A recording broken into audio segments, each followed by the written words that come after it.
कलेजा संभाल कर सुनो, दिल संभाल के सुनो इस वाक़े को। एक सहाबी हैं, जंग हो रही है, नमाज का वक्त हो जाता है।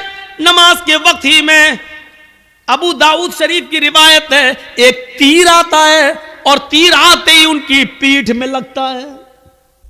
और सोचो, तीर किसी की पीठ में लग जाए और नमाज के अंदर लग जाए। लगी, हाथ बंधे हुए हैं, तीर पीछे लगता है, खून बहने लगता है और टपकने लगता है। लेकिन इन्होंने कुरान पढ़ना बंद नहीं किया, पूरी नमाज पढ़ ली। जब सलाम फेरा, अस्सलामु अलैकुम वरहमतुल्लाह, अस्सलामु अलैकुम वरहमतुल्लाह, लोग उनके पास आए, साहब ये क्या किया तुमने? इतना खतरनाक तीर आधे से ज्यादा तुम्हारी पीठ में घुस गया, खून से पूरी चटाई भीग गई, तुम्हारा कपड़े लहूलुहान हो गए और तुम नमाज में मसरूफ हो।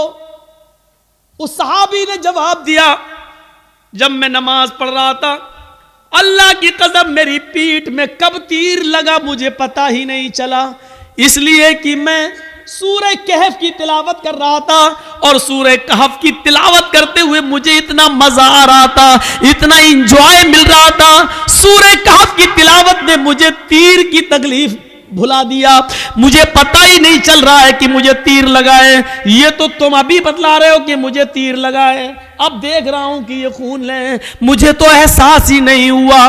गौर कीजिए, कितना बड़ा खतरा था तीर का लगना और उनको पता ही नहीं, क्योंकि वो नमाज की गोद में थे, नमाज की आगोश में थे। सोचो मेरे प्यारे साथियों, आज हमारी भी नमाजें हैं, हम पढ़ते हैं और एक छोटा सा मच्छर काट ले तो हम जल्दी से गाल मसलने लगते हैं, मच्छर मारने लगते हैं, इसलिए कि हमें कुरान की तिलावत में मजा ही नहीं आता है।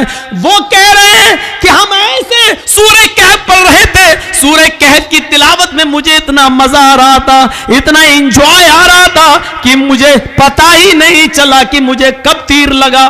या अय्युहल्लज़ीना आमनुस्तईनु बिस्सब्रि वस्सलाह, ईमानो वालो तुम सब्र और नमाज के जरिए अल्लाह से मदद मांगो, सब्र और नमाज के जरिए अल्लाह से मदद मांगो।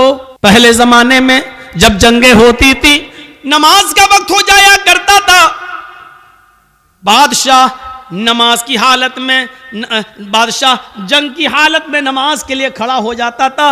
दूसरा बादशाह ये समझता था कि ये क्या हो रहा है, बताया ये नमाज पढ़ रहे हैं, अल्लाह को याद कर रहे हैं, अल्लाह से दुआ कर रहे हैं। वो बादशाह अपनी फौज लेकर भाग जाता था, ये कहते हुए कि जो कौम तीरों और तलवारों कि सायों में भी अपने रब को न भूलती हो तो उसका रब उसे कैसे भूल जाएगा।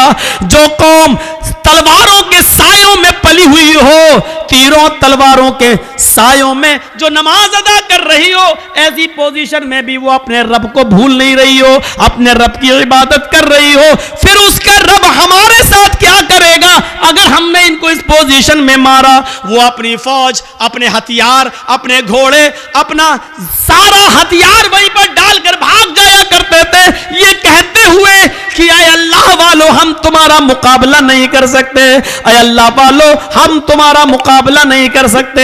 मेरे भाइयों, कल तक हमारे ये हालात थे, आज हमारे हालात ये, हमारी मस्जिदों में नमाज हो रही है लेकिन काफिरों की बारात बजती हुई जाती है, उनके बैंड बजते हुए जाते हैं, उनके गाने बजते हुए जाते हैं, लेकिन हमारी अजान की आवाज या नमाज की किरत भी हो रही हो तो उनको कोई फर्क नहीं पड़ता, क्योंकि जब अजान और नमाज के वक्त हमने अपनी टीवियों को बंद नहीं किया है, जब हमने अपने घरों में टीवियां चलाना शुरू कर दी तो फिर काफिरों के दिलों से भी हमारा रोबो दबदबा निकल गया, काफिरों के दिलों से भी हमारा रोबो दबदबा खत्म हो गया।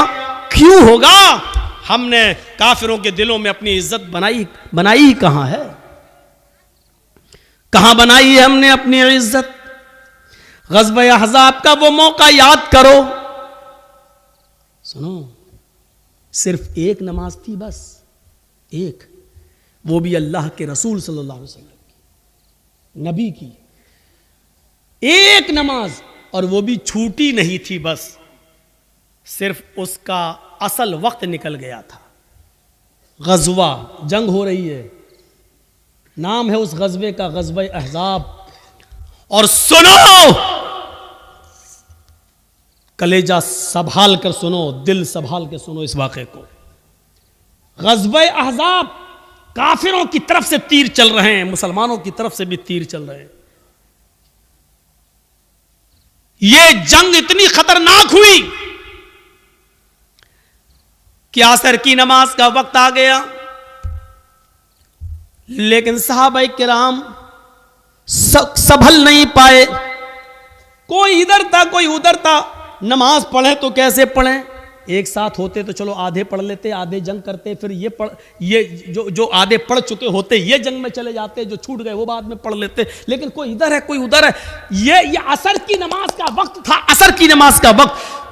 अल्लाह के रसूल नमाज पढ़ा नहीं सके और सहाबा एक साथ जमा नहीं हो सके। कोई इधर से तीर चला रहा, कोई उधर से तीर चला रहा है, लेकिन तीर चलाते चलाते चलाते चलाते मगरिब का सूरज जो डूबता है मगरिब की नमाज के लिए, सूरज के डूबने से, सूरज के गुरूब होने से थोड़ी देर पहले सहाबा किराम ने उस जंग पर कामयाबी हासिल कर ली, यानी काफिरों को हरा दिया।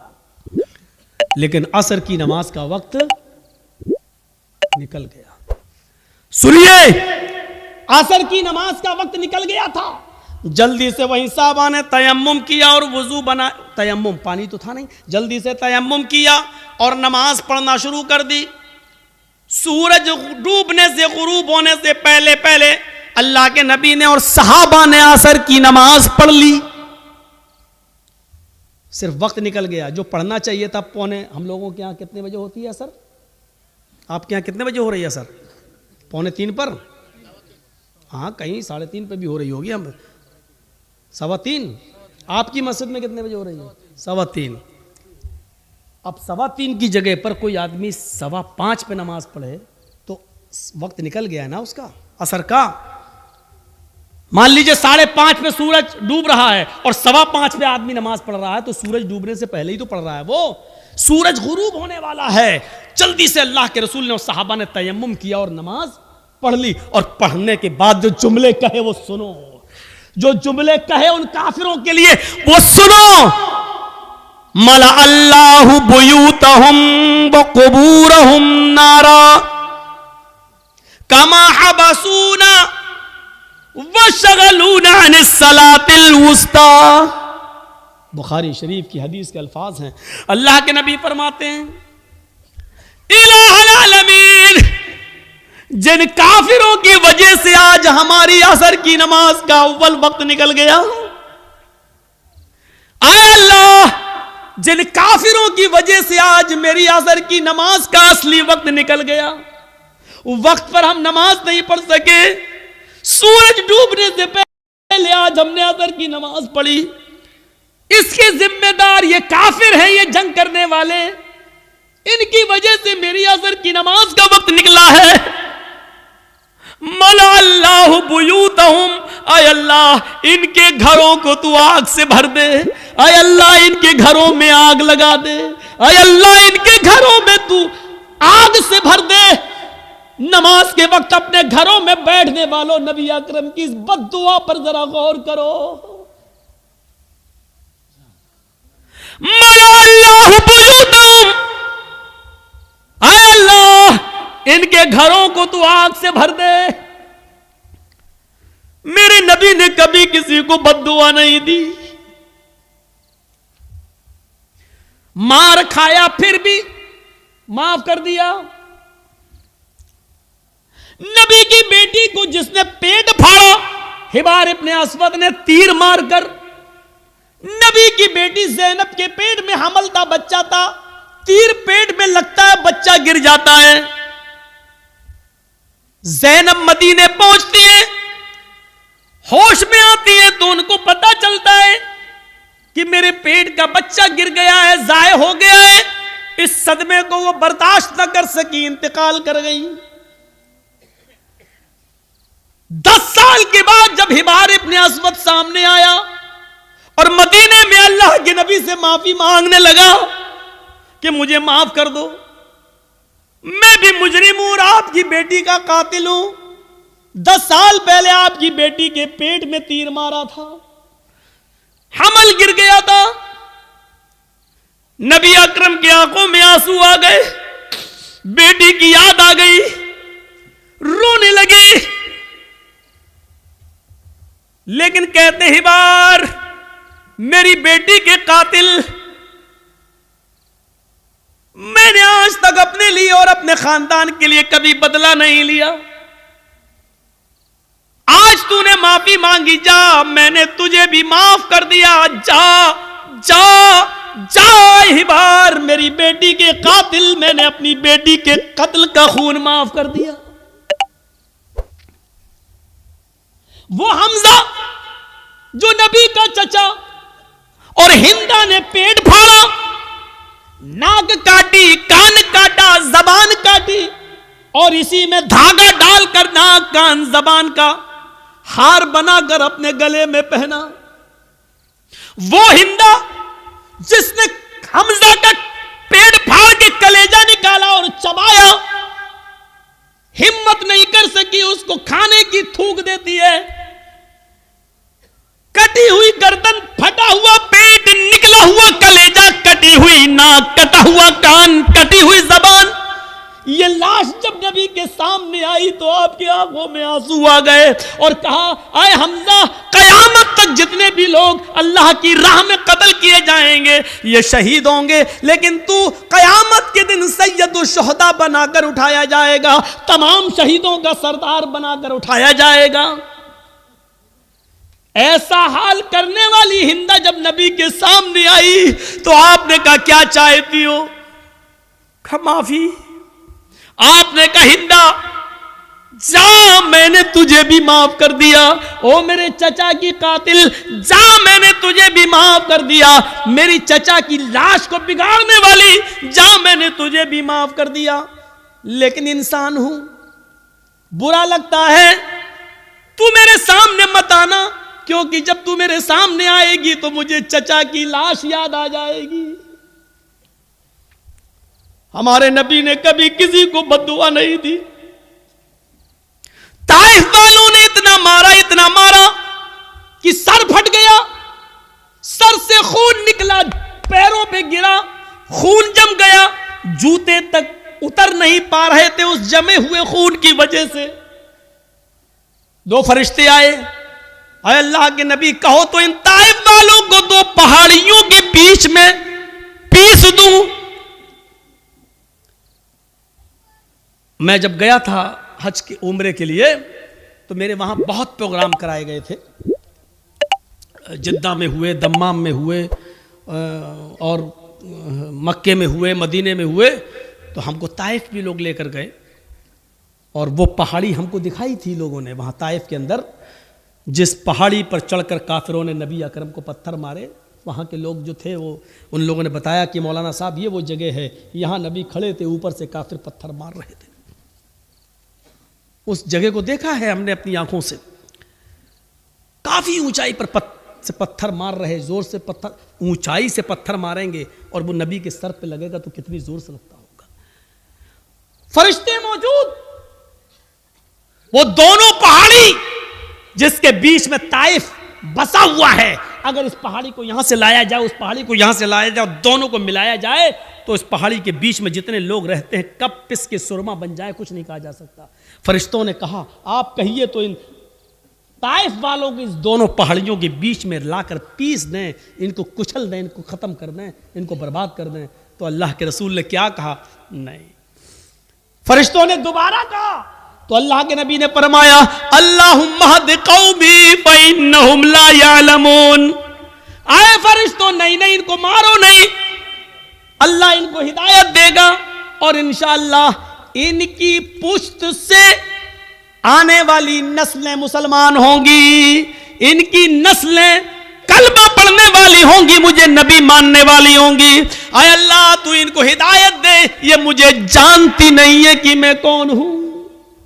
आपने उस मौके पर भी बदला नहीं लिया। देख रहे हैं आप, बेटी के कातिल को माफ कर रहे हैं, बदला नहीं ले रहे हैं, हिंदा को माफ कर रहे हैं, इंतकाम नहीं ले रहे हैं, ताइफ में पत्थर खाने के बावजूद फरिश्ते पत्थरों का ताइफ वालों को पीसना चाहते हैं, लेकिन नबी इंतकाम नहीं ले रहे हैं। कह रहे हैं अल्लाह तू इनको हिदायत दे। मार खाकर दुआएं देने वाले नबी, लेकिन आज उसूल देखो, जिसने कभी बद्दुआ नहीं दी आज वो बद्दुआ दे रहा है। क्या कह रहा है? मला अल्लाहु बुयूतहुम, आय अल्लाह इन काफिरों के घरों को आग से भर दे, इसलिए कि आज इन्होंने मेरी बेटी को कत्ल नहीं किया, मेरे चचा का कलेजा नहीं निकाला, नाक नहीं काटी, कान नहीं काटा, इन्होंने आज मुझे नहीं मारा, बल्कि आज इनकी वजह से असर की नमाज का वक्त निकला। गौर करो, बेटी को मारा तो उसको माफ कर दिया, चचा का कलेजा निकाल के खाने वाली को माफ कर दिया, लेकिन जिनकी वजह से असर की नमाज छूट गई, वक्त पर नहीं पढ़ सके, उनको माफ नहीं कर रहे। अल्लाह के नबी कह रहे मना अल्लाह बुयूतहुम, ऐ अल्लाह इनके घरों को तू आग से भर दे। और जब ये मर जाए आग में, और जब इनकी कब्रों, जब इनको दफन किया जाए कब्रों में, तो कुबूरहुम, ऐ अल्लाह मरने के बाद भी इनको बख्शना नहीं, इनकी कब्रों में भी आग लगा देना। कितनी डेंजर बद्दुआ है। अंदाजा लगाओ, नमाज जिनकी वजह से छूट रही है वो भी सोचें। जर्जी साहब नमाज पढ़ते हैं, नमाज का वक्त हो रहा है, मस्जिद में जा रहे हैं, और आप नमाज के वक्त में अपने घर में नाश्ता कराने ले जा रहे हैं, तो इसका मतलब यह है कि आपकी वजह से नमाज छूट रही है, आप सबब बन रहे हैं। या तो नमाज से इतना पहले नाश्ता कराना चाहिए था कि अजान के फौरन बाद नमाज पढ़ी जा सके, या फिर नमाज के बाद आपको नाश्ता कराना चाहिए था। आप ऐसे मौके पर क्यों ले जा रहे हैं? ये गौर करिएगा, गौर करिएगा। वो जंग हो रही है, अल्लाह सबब मत बनिए किसी का। आप खुद नमाज पढ़ने रहे हैं, दूसरे की भी नमाज छुड़वा रहे हैं आप, ये एक और गुनाह है। काफिर तो वैसे ही जहन्नमी है, लेकिन अल्लाह के रसूल सल्लल्लाहु अलैहि वसल्लम क्या कह रहे हैं? अल्लाह इनके घरों को आग से भर दे, और मरने के बाद जब ये कब्र में दफन हो तो इनकी कब्रों को भी तू आग से भर दे। कमा हबसूना व शगलूना अनिस सलातिल वुस्ता, क्योंकि आज इनकी वजह से मेरी असर की नमाज छूट गई। ओफो, एक वक्त की नमाज, और वो भी छूटी नहीं, पढ़ ली। मगरिब के बाद नहीं पढ़ रहे हैं, मगरिब से पहले ही पढ़ रहे हैं, लेकिन असल वक्त निकल जाने की वजह से अब हम अंदाजा लगाएं हम कहां खड़े हैं। मौलाना जर्जी साहब, आप चाहे कितना बोल लो नमाज के ऊपर, सुबह फजर की नमाज में हम फिर नहीं आएंगे, घर में सोते रहेंगे। हम तो बड़े बाप के बेटे हैं, हमारे ऊपर तो किसी की तक़रीरों का असर नहीं हुआ। 80-90 साल के बुजुर्ग उलमा आए, उनकी नहीं मानी, तुम तो कल के लौंडे, तुम्हारी क्या सुनेंगे? तुम्हारे जैसे 336 मौलवी रोज बोलते हैं, किसी की नहीं सुनी हमने, तुम्हारी क्या सुनी? इस तकरीर के ख़त्म होने के बाद फिर भी फजर की नमाज में अगर हमने जमात के साथ नमाज नहीं पढ़ी तो लिख लो, आप अपने जलसा कराने में नाकाम हो गए। सोच लो, आपको कोई कामयाबी नहीं मिली जलसा कराने की। अगर तकरीरों से ईमान में ताजगी पैदा ना हो, मस्जिदों में नमाजियों की तादाद न बढ़े, तो बेकार हैं ऐसे जलसे। इससे बेहतर था कि इशा की नमाज के बाद आप सोते और फजर की नमाज से पहले आप उठकर फजर की नमाज पढ़ लेते जमात के साथ। यह आपके लिए तकरीर सुनने से बेहतर होता। एक सहाबी रात भर नमाज पढ़ते रहे, अल्लाहु अकबर, दुआ मांगते, फिर नमाज पढ़ी, दुआ मांगते रहे, नमाज पढ़ी, नमाज पे नमाज, सजदे पे सजदे, इशा से लेकर फजर तक बराबर नमाज पढ़ते रहे। नीयत थी फजर की नमाज पढ़कर सोएंगे, लेकिन थोड़ी देर पहले, फजर की नमाज से थोड़ी देर पहले उनकी आंख लग गई। अब सुनो, फजर की नमाज से थोड़ी देर पहले, भाई रात भर जाग लिए तो थोड़ी देर पहले ऐसे वैसे लेटे थे, चलो थोड़ा लेट जाते हैं, कमर सीधी करते हैं, अभी अजान का वक्त होने वाला है, गए काम से। थोड़ी देर की बात, आंख खुली है? मस्जिद में नमाज हो रही है, जल्दी से वुजू बनाया, नमाज में शामिल हो गए, जमात तो मिल गई, दोनों रकातें मिल गईं, लेकिन फजर की नमाज से पहले जो 2 रकात सुन्नत पढ़ी जाती थी वो नहीं पढ़ पाए। सुन रहे हैं? गौर से सुनिए, वो नहीं पढ़ पाए। फजर की जमात नहीं छूटी थी, जमात मिल गई। भाई सो के उठे, जल्दी से वजू बनाए, मस्जिद में चले गए, नमाज तो पढ़ ली, दोनों रकातें मिल गई, लेकिन सुन्नतें नहीं पढ़ पाए। बाद में जब वो सुन्नतें पढ़ने लगे, सुन्नतें पढ़ने के बाद फ़र्ज़ नमाज के बाद जब अल्लाह के नबी ने सलाम फेर दिया, सलाम फेरने के बाद देखा कि वो कोई सुन्नत पढ़ रहे हैं। सुन्नत के बाद जब आपने उनको बुलाया, आपने उनसे कहा ये बाद में तुम कौन सी नमाज पढ़ रहे थे? कहा अल्लाह के रसूल वो रात भर नमाज पढ़ी थी, मैंने इबादत की थी, और फजर की नमाज से थोड़ा पहले मुझे नींद आ गई, आँख खुली तो मैंने जल्दी से वज़ू बनाया, मस्जिद में आ गया, जमात खड़ी थी, तो जमात के होते हुए हमने सुन्नत नहीं पढ़ी, पहले जमात पढ़ ली, बाद में सुन्नत पढ़ ली। तो अल्लाह के रसूल ने जो जवाब दिया वो सुनिए। आपने फरमाया काश तो पूरी रात आराम से सोता, काश तो पूरी रात इशा की नमाज के बाद से लेकर फजर तक आराम से सोता, गहरी नींद में सोता, लेकिन फजर की नमाज से पहले उठकर वुजू बना लेता और फजर की नमाज से पहले 2 रकात सुन्नत पढ़ लेता। अल्लाह की कसम, फजर से पहले 2 रकात सुन्नत अगर पढ़ लेता तो ये 2 सुन्नतें तेरे लिए रात भर की इबादत से ज्यादा बेहतर होती।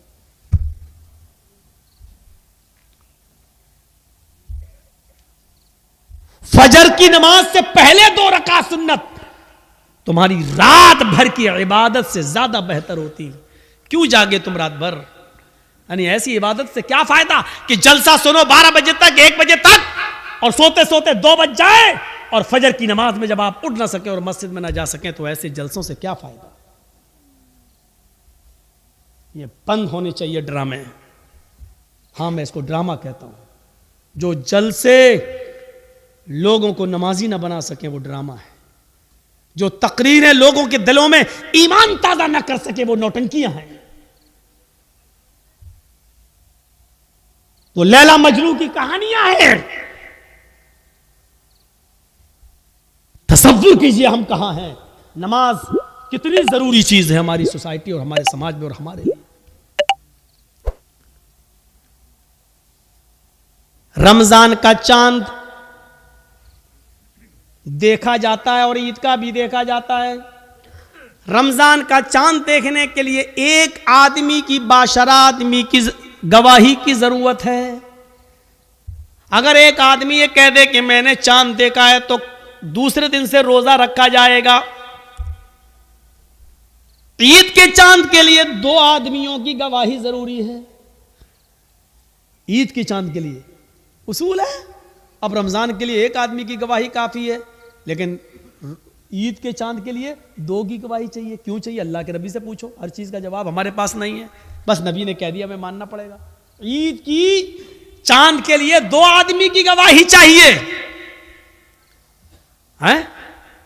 लेकिन जब रमजान में 1 आदमी की गवाही आप मानेंगे या ईद के चांद के लिए 2 आदमी की गवाही मानेंगे, तो उस वक्त भी देखा जाएगा ये 1 आदमी जो रोजे की गवाही दे रहा है ये 5 वक्त का नमाजी है या नहीं है। अगर 5 वक्त का नमाजी है, बाशरा है, समाज में इसको झूठा नहीं कहा जाता है, इसकी बात मानी जाती है, दीनदार है, नमाजी है, तो उसकी बात मानी जाएगी। नमाज रोजे का पाबंद नहीं है, जुमे तक की नमाज नहीं पढ़ता है, ऐसा आदमी गवाही दे रहा है तो उसकी गवाही भी, चाहे वो कितना भी सच बोल रहा हो, उसकी गवाही भी उसकी जेब में घुसेड़ दी जाएगी। भाग, नहीं तस्लीम किया। रोजे का चांद 1 आदमी की गवाही है, और 1 आदमी अगर नहीं देखता चांद, लेकिन एक औरत चांद देखती है तो 1 औरत की गवाही नहीं मानी जाएगी। 2 औरतों की गवाही 1 मर्द के बराबर है। लिहाजा औरतें 2 होना चाहिए, आदमी 1। एक आदमी अगर कह दे बाशरा हो कि मैंने रोजे का चांद देखा है रमजान का, तो रोजा रखा जाएगा। लेकिन 1 औरत, चाहे वो कितनी भी नेक हो, दीनदार हो, नमाजी हो, तहज्जुद गुजार हो, लेकिन 1 औरत अगर चांद की गवाही देती है तो उसकी बात नहीं मानी जाएगी। 2 औरतें होना चाहिए। ऐसे ही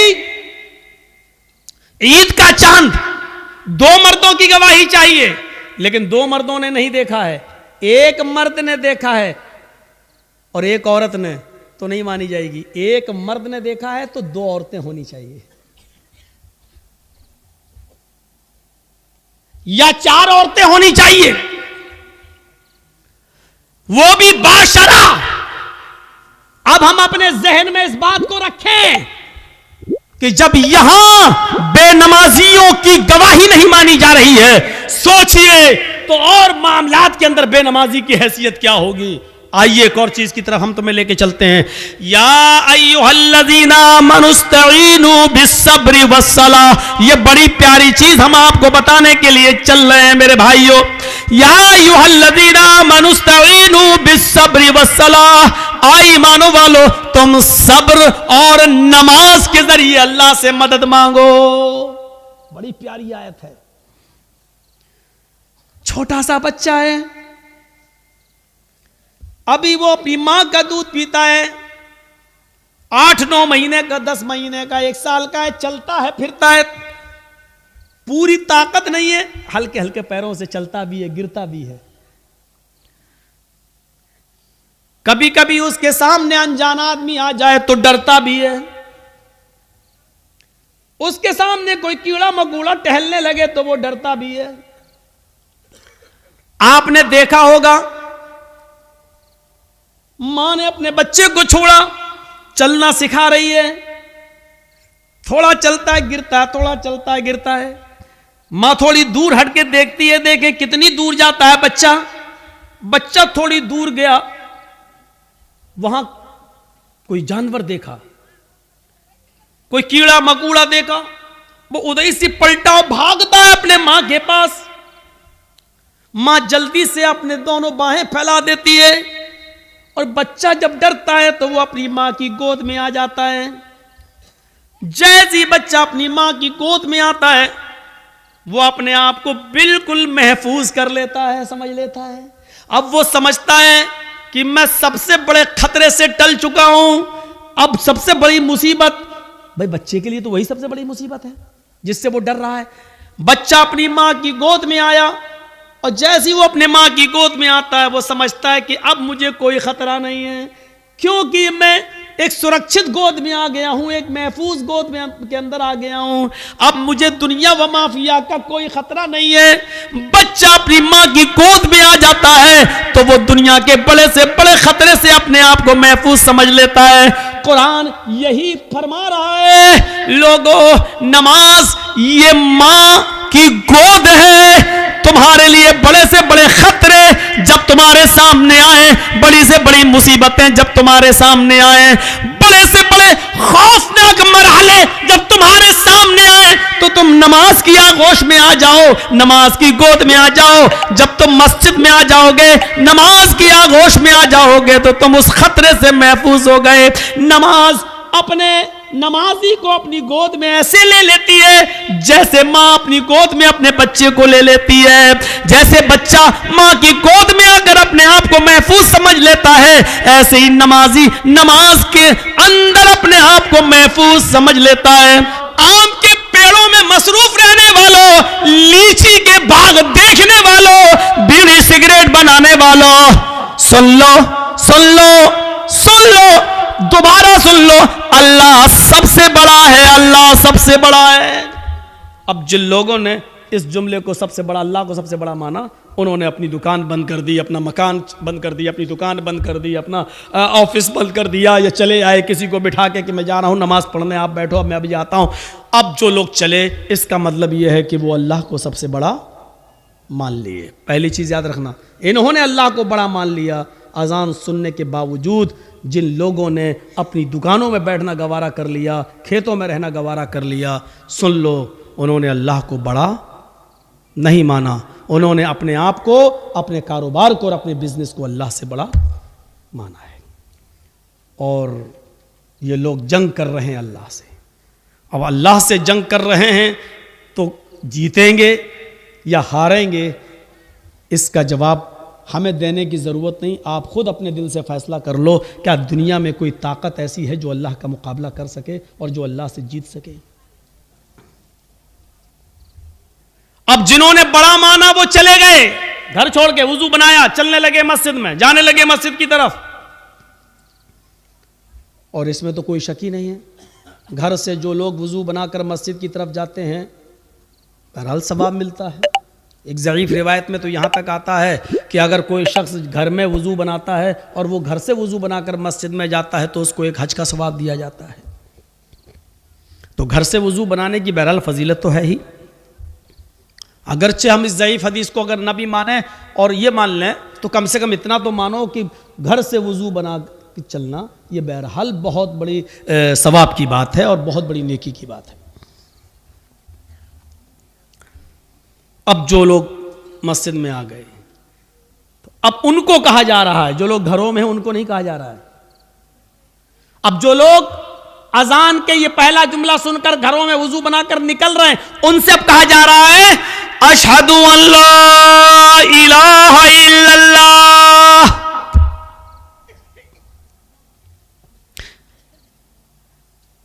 मस्जिद में आने से पहले इस बात की गवाही दो, मैं गवाही देता हूं इस बात की कि अल्लाह के अलावा कोई माबूद नहीं।